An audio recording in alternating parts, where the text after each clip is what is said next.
let's investigate and explore sound. So we understand that sound needs something to travel through. We can't hear sound in a vacuum. If there aren't any particles, then we don't hear. And that's because sound is caused by a vibration, a back and forth movement, and that disturbs the particles around it. And so if there aren't any particles, it would just vibrate, but it wouldn't cause a disturbance. So the disturbance of the particles carries the sound wave until it comes to our eardrum, causes a vibration in there, and then we hear the sound. But how can we prove that? So I'll show you how I was taught about sound. And to be honest with you, when I was writing about sound as an adult, I thought, do you know, those things never really explained to me or proved to me that sound travelled in vibrations.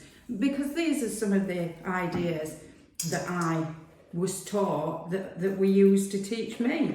And we had made a drum. I hope you can see that. We just stretched some food wrap over a bowl, and I've got some dry rice on the top. And as children, we did this and we saw the rice bounce.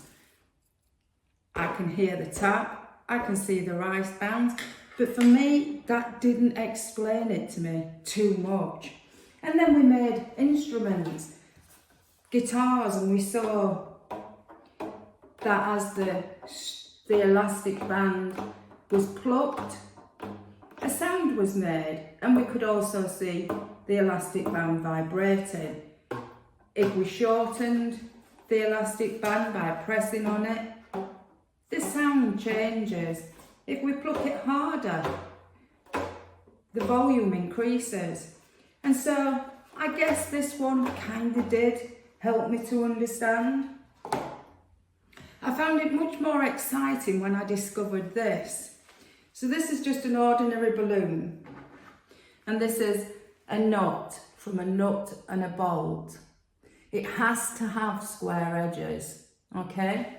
And all you do is you put the nut inside the balloon, blow it up and tie it off. And here's one I prepared earlier.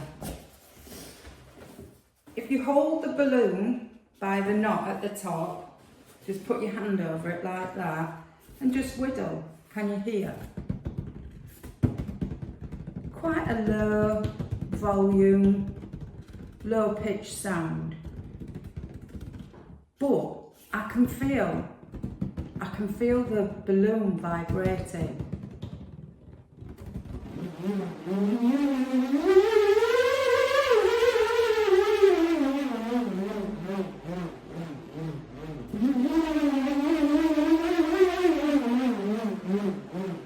You can see the nut disturbing all the particles inside, and as it goes faster, pitch increases, and so does the volume.